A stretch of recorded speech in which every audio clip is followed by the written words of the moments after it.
আর আমরা পুতুল শাসন চাই না, ভারতের পালিত গাধাদের নেতা বানাবো না। আমরা সেই নেতৃত্ব চাই যারা বাংলাদেশকে নিজের ঘরের মতো ভালোবাসবে, বাংলাদেশের জাতীয় মর্যাদা পুনরুদ্ধার করবে। বাংলাদেশ কারো জমিদারি না, না রাজনৈতিক দলের, না দিল্লির, না ওয়াকারের। আমরা সাধারণ জনগণ সবাই এই দেশের মালিক। আমাদের কথায় দেশ চলবে। রাজনৈতিক দল আমাদের আকাঙ্ক্ষার বিরুদ্ধে গেলে গুল্লি মারি সেই দলকে। আমি যদি বিএনপির কেউ হইতাম, আমি অবশ্য এখন কেউ না, বিএনপির যখন তাদের কেউ ছিল না তখন ছিলাম আমি, এখন তাদের সব হয়েছে, পর হয়েছি আমি, বুঝছাও। তো যাই হোক, অসুবিধা নাই। দ্বিতীয় সংসদ নির্বাচন, যেই নির্বাচনে প্রথম বিএনপি সংসদে জিতে সরকারি দল হয়, সেই নির্বাচন ছিল 18 ফেব্রুয়ারি 1979 সাল। ওই সংসদ ছিল এক ঐতিহাসিক সংসদ। এত ব্রাইট আর তুখর সংসদ বাংলাদেশে আর পায় না। ওইটাই বিএনপির প্রথম রাষ্ট্র পরিচালনা, রাষ্ট্র গঠন। খেলতে নেমেই চ্যাম্পিয়ন হয় বিএনপি। আর তখন জিয়াউর রহমান নেতা, প্রেসিডেন্ট, যাকে বলে সোনায় সোহাগা। বিএনপির যাত্রা শুরু, রাষ্ট্র ক্ষমতা জিয়াউর রহমানের অধীনে। নতুন রাষ্ট্র গঠন, বাকশালের ধ্বংসস্তূপের উপরে নতুন গণতান্ত্রিক বাংলাদেশ তৈরি করা। আর পঞ্চম জাতীয় সংসদ নির্বাচন, খালেদা জিয়া প্রথম জিতে সরকার গঠন করে, সেটা ছিল 27 ফেব্রুয়ারি 1991। ওই নির্বাচনে খালেদা জিয়া রাজনীতিবিদ থেকে রাষ্ট্রনায়ক হয়ে ওঠেন। রাজনীতিতে তো আপনাদেরকে হিস্টোরিক্যাল ন্যারেটিভের শুরুতে পৌঁছায় দিতে হয় কর্মীদেরকে, আপনাকে কানেক্ট করে দিতে হয়। আপনি কানেক্ট করে দিতে পারতেন জিয়ার, খালেদা জিয়ার হেরিটেজের সাথে। কইতেন বাংলাদেশের দুইবার রাষ্ট্রকে নতুন ভাবে তৈরি করছে বিএনপির সংসদ। আমরা ইতিহাসের সেই মহেন্দ্রক্ষণে ফিরে যাব যখন শহীদ প্রেসিডেন্ট জিয়াউর রহমানের হাত ধরে বাকশাল উত্তর বাংলাদেশ তৈরির সময় বিএনপি গঠিত হয়েছে। তারা নির্বাচনে অংশ নিচ্ছে প্রথমবারের মতো জিয়াউর রহমানের নেতৃত্বে। বাংলাদেশের সত্যিকারের নির্মাণ শুরু হয় এইখান থেকে। তারপর দ্বিতীয়বার শহীদ জিয়ার মৃত্যুর পরে ফিনিক্স পাখির মতো ধ্বংসস্তূপ থেকে বিএনপি উঠে দাঁড়ায় একটা সফল গণ অভ্যুত্থানের নেতৃত্ব দিয়া। স্বৈরাচারের পতনের পরে নতুন করে রাষ্ট্র পুনর্নির্মাণের শুরুর সেই সময়টা 2 নির্বাচনী ফেব্রুয়ারিতে। আবার সেই সময় আসছে যে ঐতিহ্যের সৃষ্টি শহীদ জিয়ার হাতে, পরিপুষ্ট খালেদা জিয়ার হাতে, আর তার পূর্ণ বিকাশ হবে আজকে আপনার হাতে। আপনারা সেই যোগ্য উত্তরাধিকার যারা জিয়ার জ্বালায় যাওয়া মশাল হাতে জাতিকে আবার নতুন করে পথ দেখাবেন, আবার ফিরে আনবেন সেই ঐতিহাসিক মুহূর্তকে। আপনার কর্মীর রক্তে আগুন ধরে যাবে, ঝাঁপায় পড়বে আপনার কর্মীরা। এই কাজটাই আমরা করেছি, আমি তো করেছি।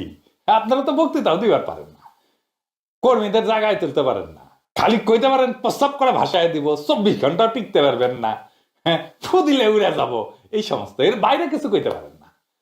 কর্মীরা আপনাদের বক্তৃতা শুনে না, কথাই শুনে না। আজকে আপনার কর্মীরা এসে কয়, এগুলো শিখাইছেন যে আমি মানুষের ইমোশন নিয়ে খেলা করি। রাজনীতি তো ইমোশনই। ইমোশন ছাড়া কেউ বন্দুকের সামনে বুক পাইতে দেয়? আবু সাইদ কিসের জন্য বুক পাইতে দিছিল? আপনি এমন স্বপ্ন দেখাবেন যে সে মনে করবে এই স্বপ্ন অর্জনের জন্য জীবন দিয়ে দেওয়া যায়। আপনার তার হৃদয়কে ছুঁইতে হবে, বুকের ভিতরে আগুন জ্বালাই দিতে হবে। তারপরে সে বলতে পারে বুকের ভিতর অনেক ঝড়, বুক পেতেছে, গুলি কর। ওইটাই ইমোশন। ইমোশন ছাড়া রাজনীতি নাই। ইমোশন ছাড়া সৃষ্টি করা যায় না, ইমোশন ছাড়া বিপ্লব করা যায় না, ইমোশন ছাড়া অভ্যুত্থান করা যায় না, ইমোশন ছাড়া দেশকেও ভালোবাসা যায় না। এইটাই আগামীর বাংলাদেশের রাজনীতির মূল বার্তা।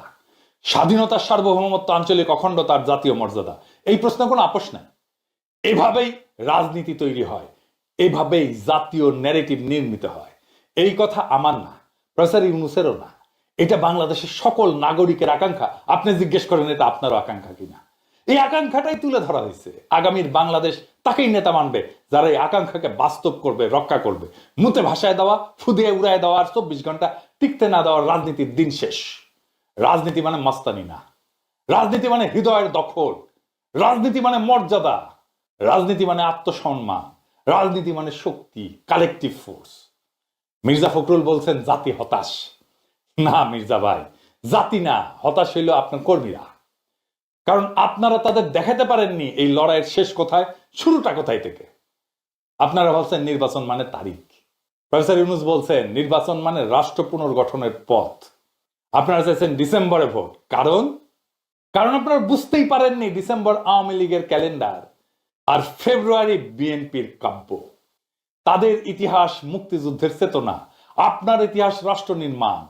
আপনারা নিজেদের ইতিহাস ভুলে ভারতের প্ররোচনায় নিজের কোলে তুলে নিলেন আওয়ামী ন্যারেটিভ। আফসোস, আওয়ামী লীগের লড়াই হইতেছে মুক্তিযুদ্ধের চেতনায় ভর কইরা ফ্যাসিবাদ কায়েম, আপনাদের হওয়া উচিত ছিল মুক্ত, আত্মমর্যাদাশীল, স্বাধীন, সার্বভৌম বাংলাদেশ পুনর্গঠনের চেতনা।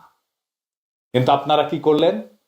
ভারতের পায়ে মাথা দিলেন, ও আকারের কোলে গিয়া বসলেন, দলটা চালাইলেন ঠিক যেন কোনো ঠিকাদার সিন্ডিকেট হাট বাজার চালাইতেছে। আপনারা নিজেরাই নিজেদের আদর্শকে হত্যা করলেন। এবং আজ যারা আপনাদের কর্মী, তাদের মনে এখন ঘৃণা, লজ্জা, হতাশা আর অনিশ্চয়তা। আর প্রফেসর ইউনূস, তিনি আপনাদের জায়গা নিচ্ছেন না। আপনারা কি যাচ্ছা তাই বলছেন। তিনি খালি বলছেন এই জাতি বিক্রি হতে পারে না। তিনি আমাদের মর্যাদা দিচ্ছেন। তার কণ্ঠে প্রতিধ্বনিত হচ্ছে কোটি মানুষের আকাঙ্ক্ষা। আর আমরা পুতুল শাসন চাই না, ভারতের পালিত গাধাদের নেতা বানাবো না। আমরা সেই নেতৃত্ব চাই যারা বাংলাদেশকে নিজের ঘরের মতো ভালোবাসবে, বাংলাদেশের জাতীয় মর্যাদা পুনরুদ্ধার করবে। এই ঈদে তাই আনন্দের চেয়ে বড় হয়ে উঠুক এক শপথ। আমরা নিজেদের রাষ্ট্র আবার নিজেদের হাতে তুলে নেব। আমরা সিদ্ধান্ত নেব কবে নির্বাচন হবে, কারা করবে, কিভাবে করবে। আর এই সিদ্ধান্ত হবে গণতন্ত্রের, দিল্লির না। এই সিদ্ধান্ত হবে জনগণের, ওয়াকারের না, চাটুকারদের না। বাংলাদেশ কারো জমিদারি না, না রাজনৈতিক দলের, না দিল্লির, না ওয়াকারের। আমরা সাধারণ জনগণ সবাই এই দেশের মালিক। আমাদের কথায় দেশ চলবে। রাজনৈতিক দল আমাদের আকাঙ্ক্ষার বিরুদ্ধে গেলে গুল্লি মারি সেই দলকে। ইনশাল্লাহ আগামীর বাংলাদেশ আমরা ফেরত আনবো।